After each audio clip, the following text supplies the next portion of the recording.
Hello বন্ধুরা, এই যে আমরা চলে এসেছি মাঠে পেঁয়াজের জমিতে আছি। আমরা নিতে এসেছি ওলকপি, আর এগুলো নেওয়ার উদ্দেশ্যে আমরা আসিনি, আমরা এসেছিলাম রোদের জন্য। কিন্তু এসে দেখলাম এত সুন্দর পালং শাক হয়েছে। আর এই যে দেখো ওলকপি, তো এটা নিয়ে যাব। তো কারা কারা মাঠ থেকে এইভাবে সবজি তুলে খেতে পছন্দ করো? আমি কিন্তু সবজি তুলে খেতে তুলে খাওয়ার জন্য না, আমি সবজি খেতে একদমই পছন্দ করি না। কিন্তু কাঁচা সবজি দেখলে না আমার খুব ভালো লাগে, মনে হচ্ছে সব নিয়ে যাই। কিন্তু রান্না করলে আর আমার ভালো লাগে না খেতে। আর এই যে আমার বৌদির জমির মাঝে মাঝে ধনেপাতা হয়েছে। হ্যাঁ, ওই ধনেপাতাগুলো নিতেছি। আর ওই যে দূরে দেখতে পাচ্ছ, ওই যে দাদা আছে ওইখানে, আমার দিদির ছেলে আছে, আর আমার দাদার ছেলে, তারপর আমার ভাইপো, বোনপো, মামার ছেলে, ভাই, দাদা, ওরা সবাই ওখানে বসে বসে গল্প করছে। আর এই যে আমরাও এসেছিলাম, ওরা এসছে বলে পেছন পেছন এসছি আমরা। তো এসে আমাদের এই জিনিসগুলো খুব পছন্দ হলো। আর একটা জিনিস আছে, সেটা হলো কে কে খেতে পছন্দ করো?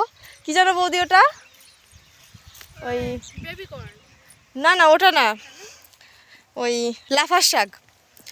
লাফার শাকটা খেতে আমি আগে খেতাম না, কিন্তু খেয়েছি 2-3 বার, কিন্তু আমার না খেতে খুব ভালো লাগছিল, খুব টেস্টি। তো আমি গাছটাও সেরকম চিনি না, কিন্তু বৌদি মাঠে এসে বললো এই দেখো লাফা শাকের গাছ। 4টে গাছ ছিল, তো ওই গাছ থেকে পাতাগুলো তুলে নিলাম আমরা। আর নেব একটা নতুন জিনিস, চলো তোমরা দেখতে থাকো যে নতুন জিনিসটা কি। আর ওইটা দিয়ে একটা রেসিপি বানাবো, আর ওই রেসিপিটাও তো তোমাদের সাথে শেয়ার করব। বানাবে হলো আমার বৌদি। কি গো রেসিপিটা বলো তো বৌদি? Chilli baby corn. ওটা হলো তোমার এই যে এই গাছটা দেখো তো, তোমরা চিনতে পারো নাকি এটা কি গাছ? এই যে এটা কি গাছ?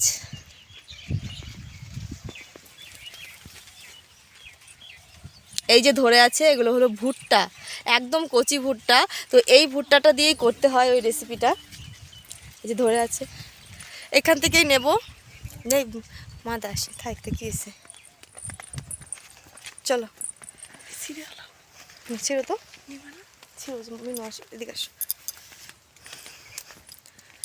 আর এই যে দেখতে পাচ্ছ, এটা হলো তোমার ধনে শাকের জমি। তাহলে হ্যাঁ, না না, এটা ওই ধনে শাক আর কালো জিরে একই রকম গাছ। আমি বুঝতে পারিনি, সরি। এটা হলো কালো জিরে গাছ, আমি ভেবেছিলাম মনে হয় ধনে পাতা।